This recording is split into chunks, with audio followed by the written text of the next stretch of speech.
Welcome to Enlightened, the enlightened journey of life. I am your host, Jen Hamilton, and it is an honor to have you here.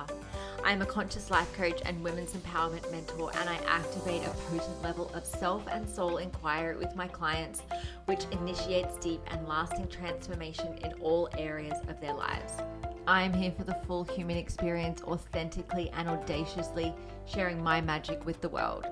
On this podcast, we're all about mastering life on the way to enlightenment. And as we are here having a human experience, we might as well embrace it all. We play in the space of what is real and tangible, just as much as we play in the space of esoteric and metaphysical. You'll be ignited by deep conversation, whether through my own personal musings, interviews with incredible thought leaders around the world, and everyday divine humans sharing their soulful stories. Thank you for being on this journey. Let's dive in.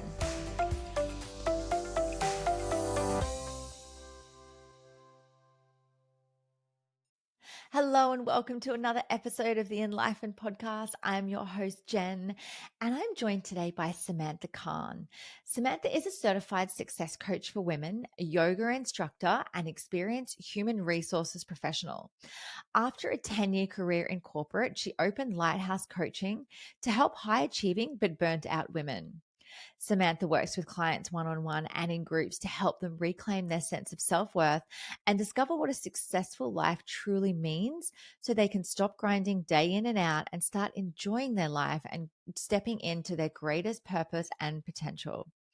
She incorporates energetic and shamanic practices with a modern mindset twist into her coaching to help clients access their subconscious minds and take back control of their beliefs, as well as rewrite narratives holding them back so they can truly access their unlimited potential.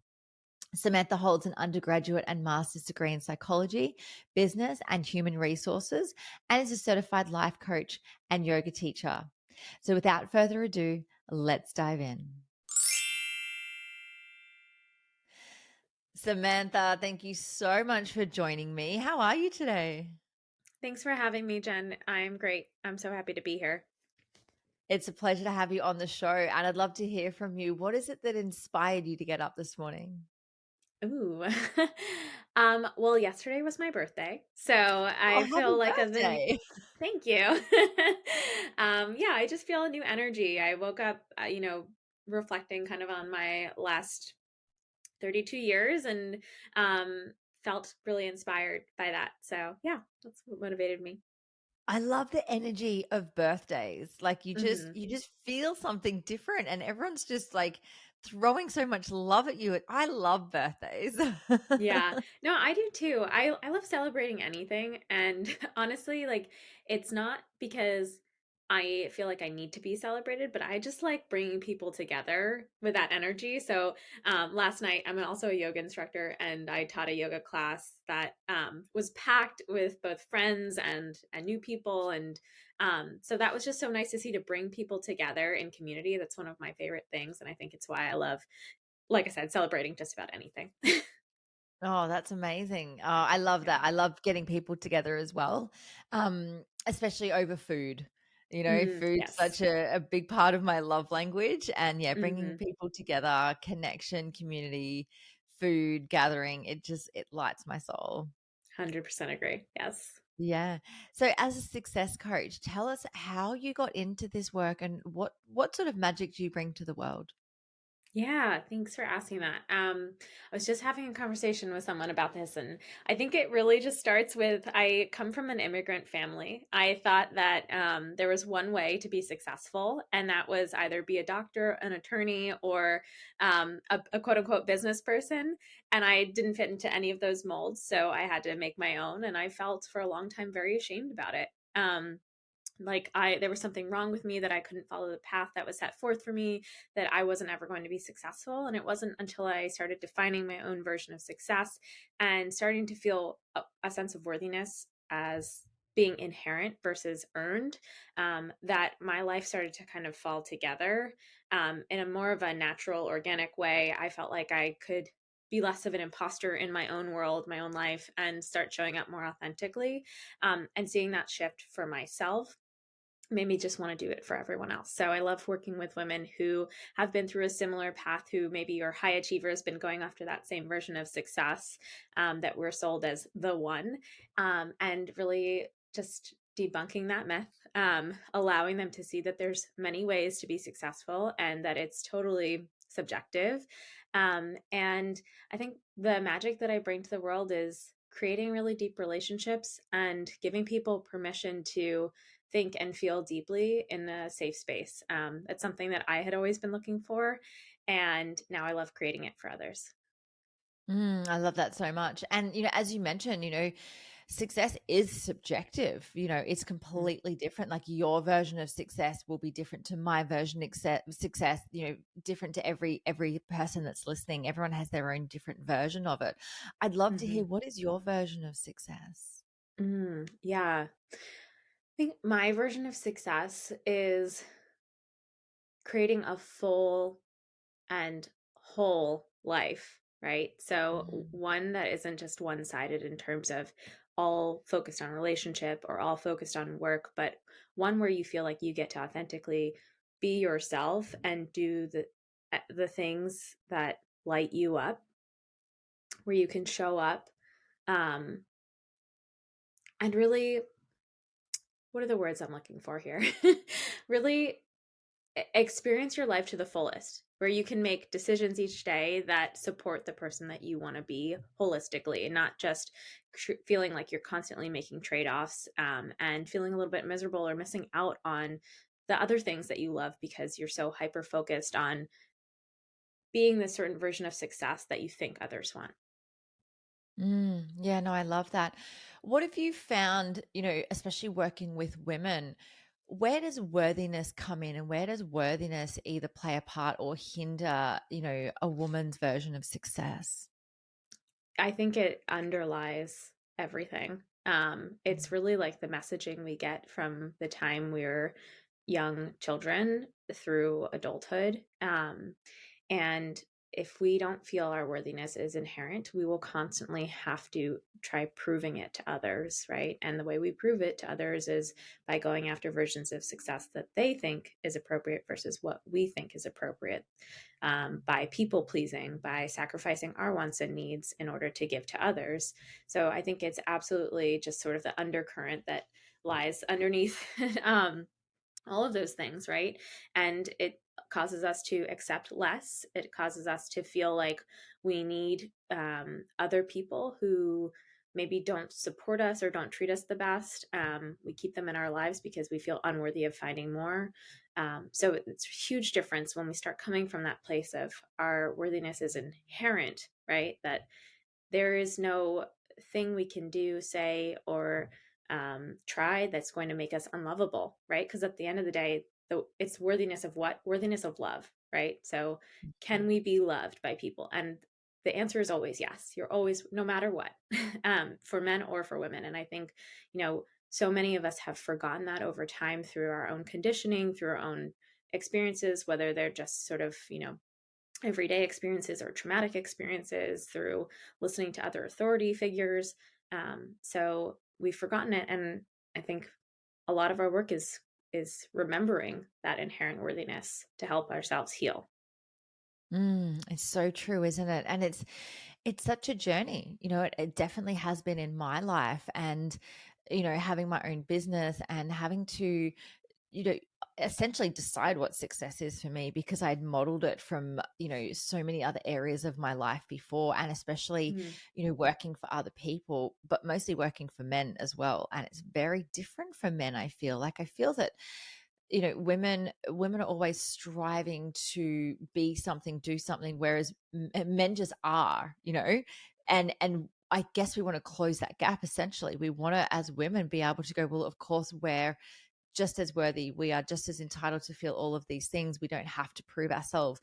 And I think that's such a journey, because, as you said, when we're born and when we're young, we're born into these conditions and these systems and these ways of being that form our belief systems, that then have us thinking that we do have to prove ourselves, or that we aren't worthy. And then we have proof of that too. We have sexism in the workplace. there's wage gaps as well. I'm not sure about over in the States where you are, but definitely in Australia, there's been issues with wage gaps. A lot of, unfairness around, women entering the workforce Mhm. before having children. Women's age is being questioned. It's like, oh, well, if you're around childbirthing age, you're not really suitable for this company because you might go off and have children and leave us in the Mhm. lurch, kind of thing. So it's like we've drawn, the short straw. But I definitely feel like there's this movement within women to say, hang on a second, this is not okay. Like, even though we don't want to necessarily, have the same roles as men, we want to have equal rights. So I always say equal rights, not equal roles. We can have different roles in the household, we can have different roles in society, but we still get to have equal rights.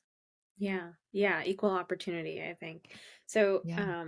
yeah, it's interesting. I think my perspective on it is there's unworthiness present in men and women, right? And maybe we react differently. There's expectations put on men and women differently, like the sort of more feminine um, characteristics we expect not to see in men, right? We in the US, like there's a lot of rhetoric around men who cry or are super emotional or less masculine and therefore unworthy or less attractive, which I don't subscribe to, but they have their own sort of hurdles to overcome. So I'm not saying that they don't.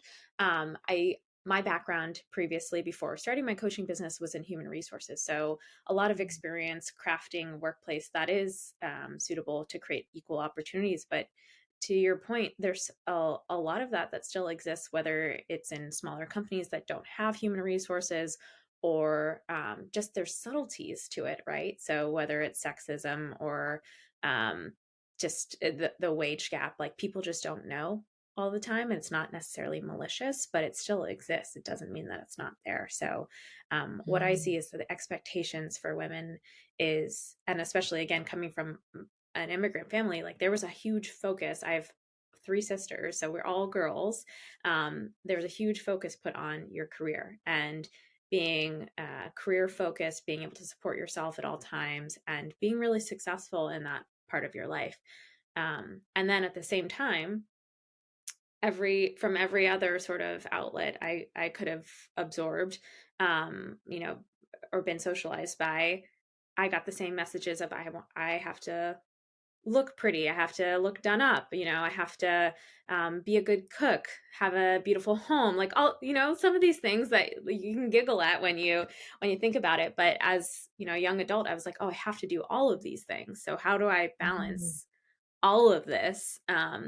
And yeah, it just felt like I was kind of failing at every every piece of it. I couldn't juggle all of those plates in the air at the same time. And um, I think it definitely contributed to feeling like I was unsuccessful or unworthy of love because I couldn't do all of the things. I couldn't be the best at everything. Yeah. Was there a catalyst for you in your life, Samantha, that made you realize that, like, this is not okay? Like this version of myself that I'm living, I'm not living in alignment with my truth. I'm not living authentically and audaciously as myself. Was there a catalyst for you?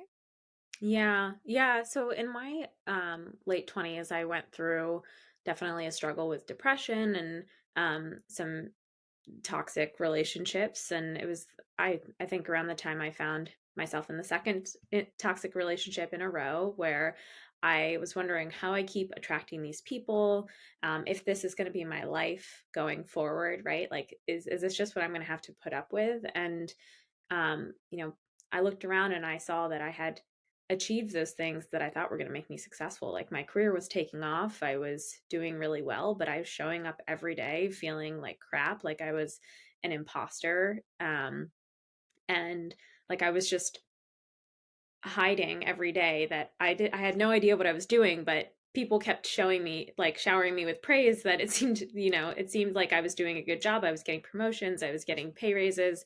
And I was thinking to myself, like, if I actually enjoyed this, if this was what I was supposed to be doing, shouldn't those things fill me up? Like I'm hitting all of those milestones I had set for myself.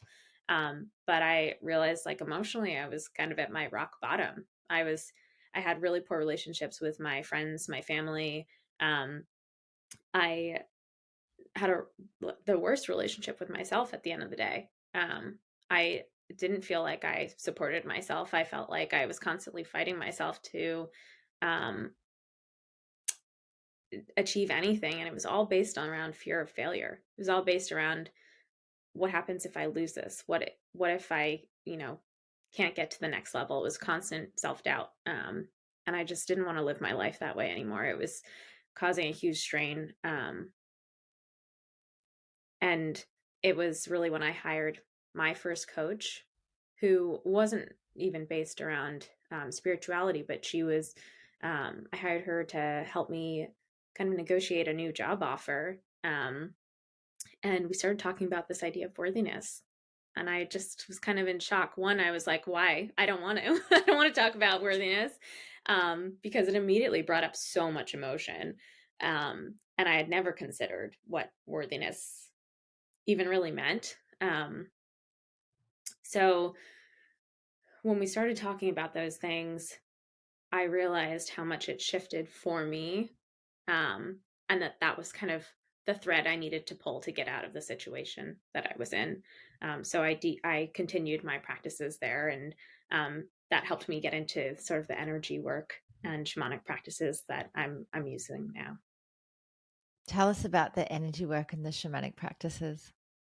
Yeah, so I found I'll share my first experience with it and the person that I have apprenticed with for the last 3 years. So um, I missed a call for one of the coaching sessions I was on, but it was recorded. And in that recording, I met my mentor. She took us through a shamanic journey.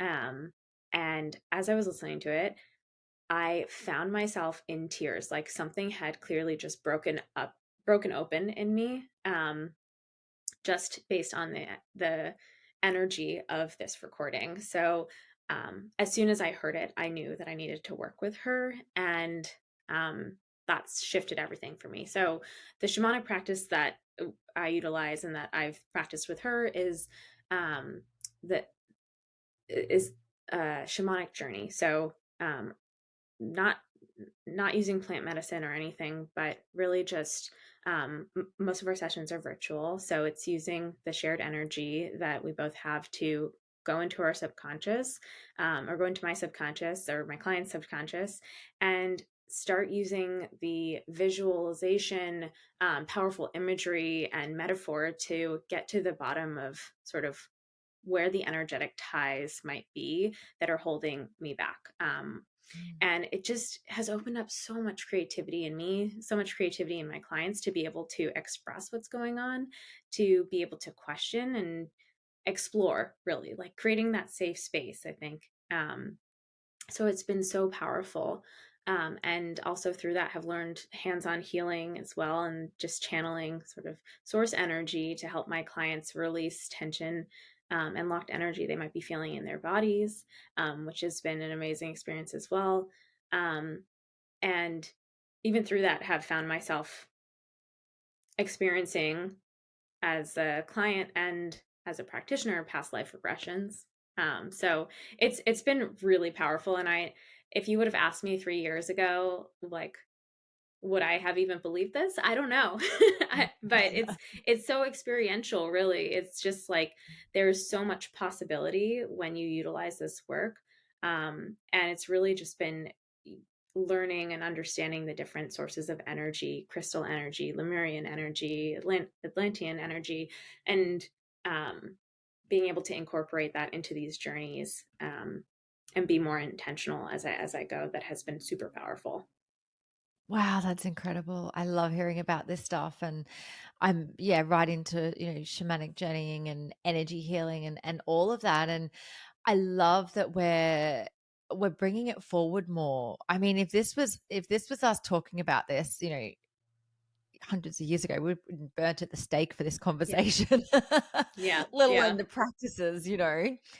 But I think, through our lives, having these experiences in our past lives and being able to bring them forward we are going through this journey of remembrance to remember that we do have all of this inside of us. And, even though it's wildly uncomfortable to go through essentially, the start of our lives with unworthiness, ultimately that could be the catalyst to then go, I need to do this work on myself. I need to work with a shamanic healer, or I need to work with a coach or a therapist of some type. And then that then unlocks these things within us, and then that's when we find what we're passionate about. We find ways in which we can support others through their healing. As you said, if Yeah. we said this 3 years ago, you wouldn't have believed it. And it's like you had to go through this whole journey of your life, going through being in the US as an immigrant, going through all of the journey that you had, the expectations of you to succeed. Obviously, I assume it's in the eyes of your parents to succeed, as a doctor or an attorney, or a business person, having to go through all of that to then essentially find yourself through it. And I think that's the gold through this journey. And this is why I love people seeing people step into doing the work on themselves, Hmm. because it's like, as wildly uncomfortable as it is to go into the parts that sting, and they sting when we go into them, they can be Yeah. really, really uncomfortable. Yeah. But in my experience, in my own personal experience and working with so many people, is that if it's actually more uncomfortable to stay stuck in the ways that you are. Yeah. Yeah. And once you're kind of aware of it, or even like a little bit open to it, it's almost impossible to stay stuck, really. Right? Like Yeah. there's no going back in a way. Yeah. So either you fight your way through it, or you deal with the uncomfortability or discomfort um, a little bit longer, right? Like, Yeah. and yeah, absolutely. I agree with everything you just said. I mean, I'm thinking back to my experience that my parents, I know they had the best intentions, right? They wanted to keep me safe. They wanted to make sure that I was successful in society's eyes. Um, and raising four daughters is no small feat, right? But um, there's the subtleties of it, right? And so you could be listening to this podcast and think to yourself, well, I've never had anything super negative happen in my life, so I can't relate. But it doesn't have to be like a big traumatic event that makes you feel a certain way. It could just be sort of your underlying life story of, I always wanted to be successful, so I didn't try the things that really lit me up because I was afraid of failure. And that's definitely Mm. part of my story, right? So now that I have done that work, I've felt that need. I've always known that I wanted to be a healer. I always thought that was part of me, but I was so afraid to say it, right? Especially coming, my whole family's in medicine too. So I come from a family of medical doctors and nurses. And to say that I'm a healer, I thought meant I was a fraud, right? Because I didn't have that Mm. background. And it was doing this work that made me realize the importance of it, right? So it's not just about your physical symptoms, or the way that we often treat um, different illnesses in modern medicine, but it's also the emotional side of it, right? The stress we hold on to, the energy we Mm. lock in our body that can really create physical ailments in your life that you can release through doing that Absolutely. work. Yeah. Yeah. Absolutely. And the medical industry and pharmaceuticals, they will treat the symptoms of it. But when we want to go deep and really just clear out the stuff so that we don't have the symptoms, so that we don't need the pharmaceuticals, or rely on them as much, we have to go in and do the energy work, because that's the underlying place where it all exists. If we, I'm not sure if you're into metaphysical anatomy, but metaphysical anatomy is absolutely mind blowing. It really speaks into the fact that, for every ailment in the body, every kind of dis-ease, it's related to a feeling, a suppressed emotion, a past trauma, could even be past life as well. Like, we kind of have to play in the woo woo, because Yeah. that's where we know that this stuff is true and it's happening, and we're seeing so many shifts in this space. It's not just like this old lady with like long purple hair told me this thing that I have to do. Yeah. Yeah. We're seeing the science behind it. We've got the likes of, Dr. Joe Dispenza bringing forward so much in the quantum space and through quantum healing that we literally cannot deny that this is working and that this is Mm. benefiting so many people. And, coming out the other side of doing this work, we're living, incredibly powerful lives. We're living in alignment with what it is that we are desiring. And to me, like, that's my version of success, Yeah. living aligned Yeah. to what it is that I desire at the time. And having the freedom to make choices, having the freedom to go to different places, or, financial freedom. And all that is on the other side of me doing my inner work. And, even Mm. though, it's an ongoing journey, essentially, like, as you said, once you're in it, you're kind of in it. But there's also downtime that you can take for integration to let Yeah. things land, which is, as you would know, is, such an important part of doing any sort of work. And I even make sure, with my clients, when I work with someone one-on-one, like, I don't know if you have this saying over in the US, but we say here, we're not here to fuck spiders.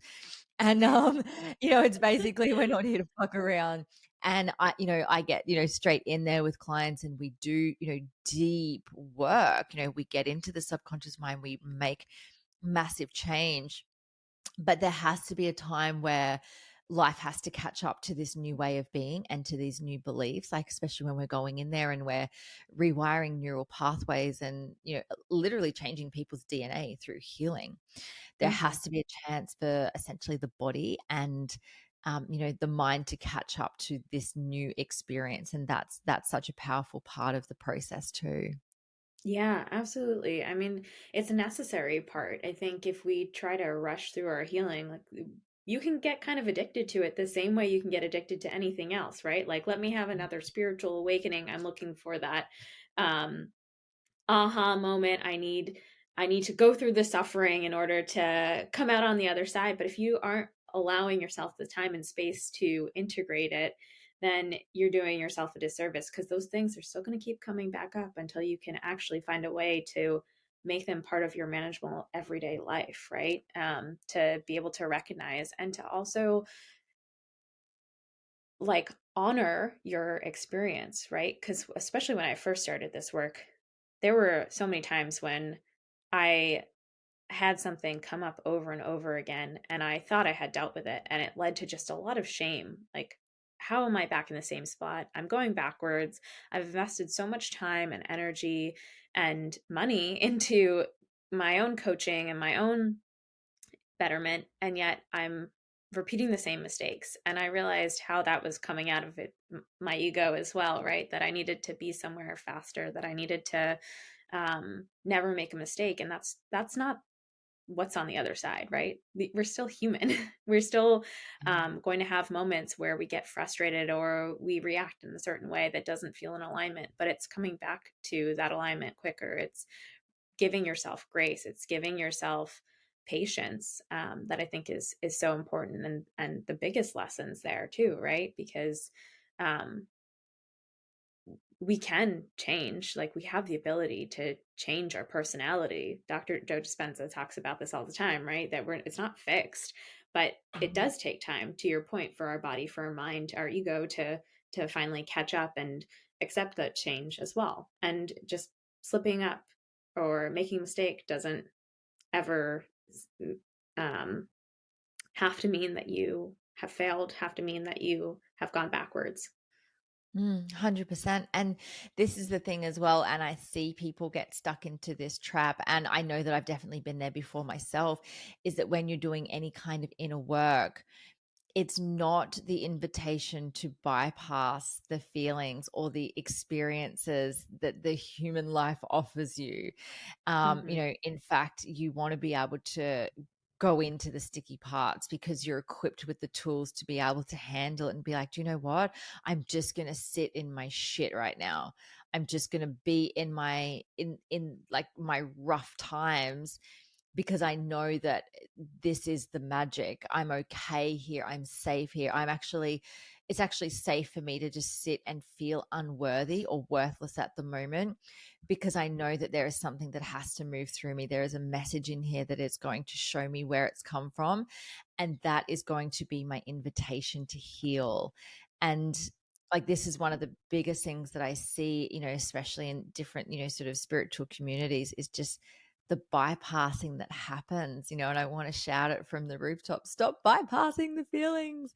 And literally why, this podcast is called Enlightened, because it's the enlightened journey of life. We don't want to just get to enlightenment because it's like, okay, cool, now what? Like, if we're human, we're here to live life, Hmm. and we don't want to just say, oh, well, I'm too spiritually advanced because I've sat with plant medicine enough times, or I use these crystals, or I do this. We still want to get down and dirty and be in our stuff. And one of the things, I'm quite open about, especially with my clients and in my online community, is that I'm very transparent about my stuff, Yeah. because let's normalize it. Let's make it, widely known that even as practitioners, even as people that support others in their healing journey, we still have to be in our stuff as well. Yeah, absolutely. And oftentimes it's easy to get triggered by clients too, right? Especially when you're coaching on them on the same things that you've been through, and you Yes. notice any resistance. It's like, how is this not working right now?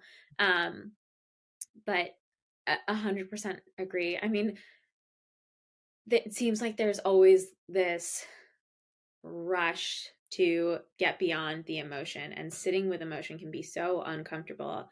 I don't know if this is like something that is more prevalent in the US than anywhere else, but what something I have noticed, especially in US culture, is just like, you push forward, you get through it, like you grin and bear it, you like go back to the grind and don't let anyone else know what is going on behind the scenes, right? Like that is definitely a mentality that I grew up with. Um and I felt like for my whole life I was wearing these masks constantly. I couldn't, show, especially in a corporate setting, any any emotion really about anything. And then to top that off, I was in human resources, where it's kind of, you are the steward of culture for an organization, and you have to be on board and get other people on board. And that was a really tough role for me to play in a lot of ways, because I was emotionally exhausted most of the time. I would come home and not understand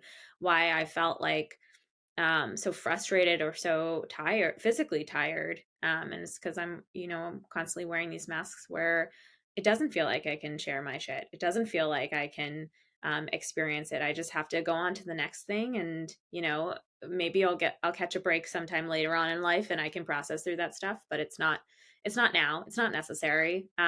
Focus on the task at hand. Right. Yeah. And move forward. Yeah. So totally agree. And I don't know if this is something just in my family, but I think emotion scared my parents a lot. Like there's can be a lot of negative connotation, and just generally in society, like the emotional woman, right? An angry woman, um, a, a sad woman, a vengeful, whatever the emotion is, can carry such negative connotation that you just kind of get the message growing up, like, I never want to be that, right? I never want to be angry. I never want to be Mhm. upset. I never want to be sad, because if I am, then again, I think that pushed me towards like, I'm unworthy of love. No one's going to love me because, who's going to love a angry or sad or upset woman? I need to only show those positive emotions. So sitting in your shit, it Mm. feels like you need to either push through it or logic your way around it, right? Like use your logic brain to try to describe it and unpack it and um, create a story around it rather than just sitting Yeah. with it. Yeah, experiencing Yeah. it and then letting it pass. We create these stories around it we feel we need to attach to. Oh, massively. We're so creative when it comes to the stories we make up in our minds. Mhm. Mhm. Yeah. Absolutely. One of the things that I've realized in my journey, and I think you touched on it before, Samantha, is that, our parents did what they did with what they had and what they knew Mhm. based on their culture and their upbringing and their version of the world as well. And one of the biggest parts of my journey is, forgiving myself for, any anger or resentment that I held towards my parents, and forgiving them, Mhm. you know, and just realizing like and especially now that I'm a parent, I can understand this from such a different level, because I look at my kids sometimes, I'm like, fuck, I've got kids. Like, when did that happen? I'm a mother, Yeah. and with them, I say that, I'm a vessel and a tour guide. Like, I got them here and I can show them around, but ultimately they get to live their human experience. And it's bloody hard not to control their experience as well, because you Mhm. know better for them because you've been around here longer, and you want the best for them. But that is in my view of the world, and every generation that comes through, everything is changing. Like, our parents didn't have access to life coaches and the therapists and the online courses and the programs and shamanic healing the way that we do, especially in the Western culture. you know Mhm. they didn't have access to that. That wasn't a thing, and we are just so lucky that we have landed in the technological era where Mhm. we've got this magical thing. We've got Zoom, and we've got these podcasting apps, and we've got videos, and we've got Wi-Fi, and we've got all of these ways in which we can connect with other people and, find our tribe and, validate our experience essentially by going, oh my gosh, you're like me. Okay, cool. What are you into, kind of thing. Yeah. Instead of that, but that really lonely journey. I can't imagine what it was like for, and there would have been people, in our parents' era that, um, were into the same stuff that we were into, but it wasn't as widely known, and it was probably, Yeah. shunned as well from some communities or even religion to think this way. Mhm. And we've got access to all of this at our fingertips, and we have decided that, hang on a second, if working in the corporate world, if working in HR, or working in whatever industry doesn't align with me, I'm going to start my own business. Whereas in my family system, that was not safe. You don't have Yeah. businesses fail. Like, that is not Yeah. okay. Abort mission. And so now it's a very different way of being. And sometimes I have to remind myself that my children are going to experience a very different way of being compared to what I've grown up in and what I'm showing them around in my version of the world. Yeah. Yeah. I mean, if you think about it, like the internet is still relatively new to our parents. Like it's only existed for Yes. probably less than half of their lives. Even conversations around therapy are relatively new, and getting help in that way. And that's still from a sort of medical science backed, modern medicine rather, approach, right? So without even talking about the energetic healing or shamanic healing, and so it it's definitely for me. I think a similar experience that there's a lot of forgiveness I've had to direct towards my parents, for doing the best that they could with the resources that they had and giving them grace because as a child, you don't see that. You just see your experience. And you are like you are kind of isolated to your family experience before you go off on your own. And you think that you know everything in a way, based on that small subset of people that you've spent your life growing up with until whenever it is that you decide to leave. So yeah, it's all you know for a long time, and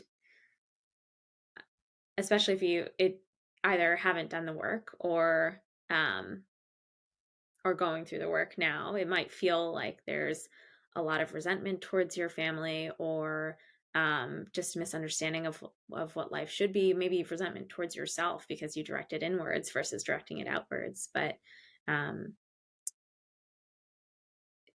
absolutely agree that, yeah, all to say that there's a lot that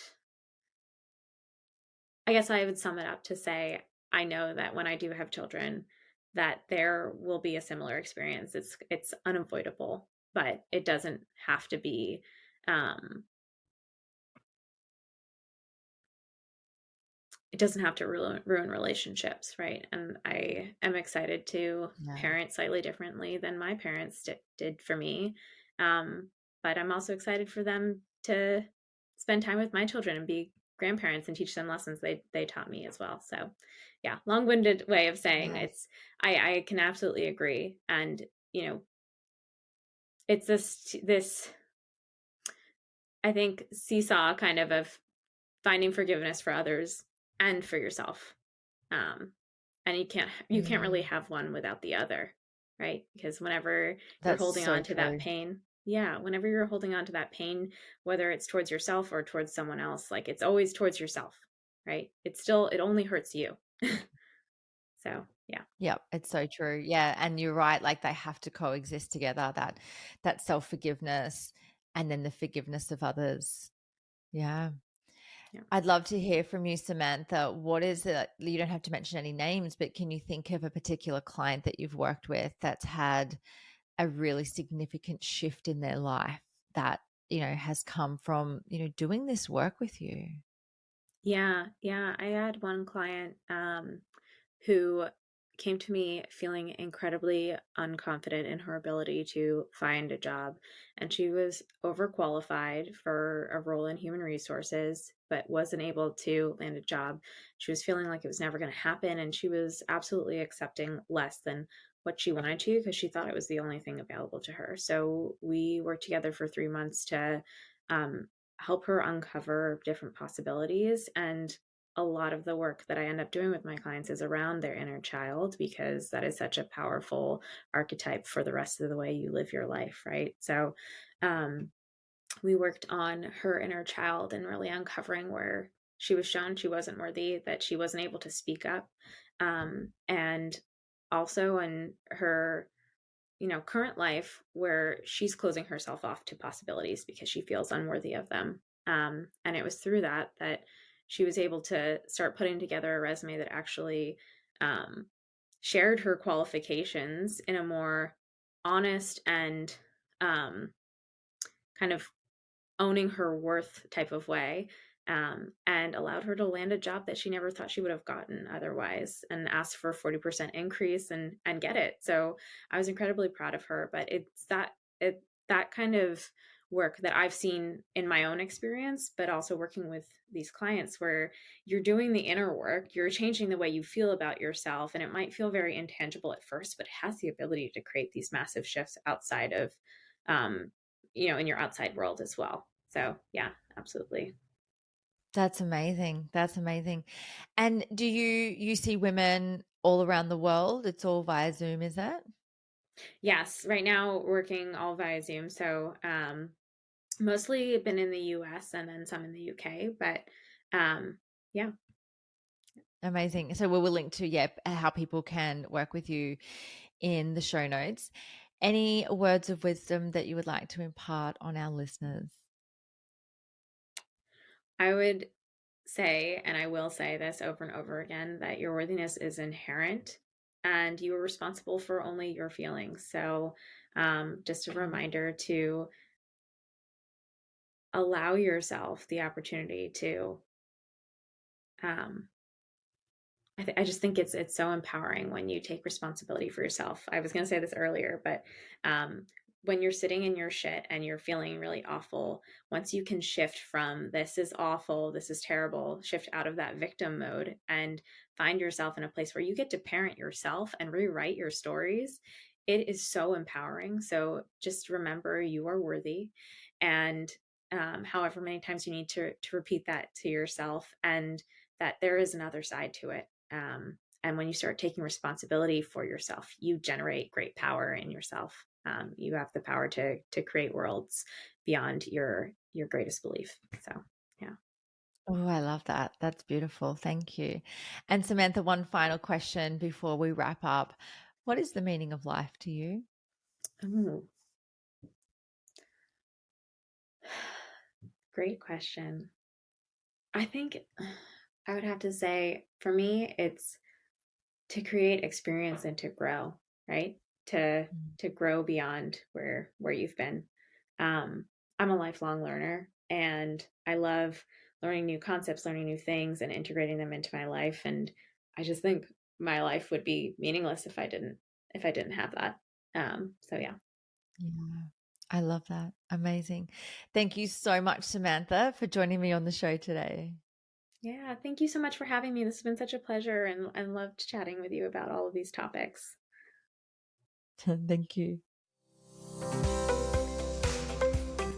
Thank you so much for joining me for this episode. I hope you love the Enlightened podcast, and the biggest compliment you can give me is subscribing to this podcast, sharing it, and leaving a rating and review. Feel free to follow me on Instagram. My handle is @JenHamiltonOfficial, and the podcast handle is enlightened_podcast. You can also find the video version on YouTube on my channel. Just search Enlightened, and don't forget to hit subscribe. Have a beautiful day and enjoy living the enlightened journey of life.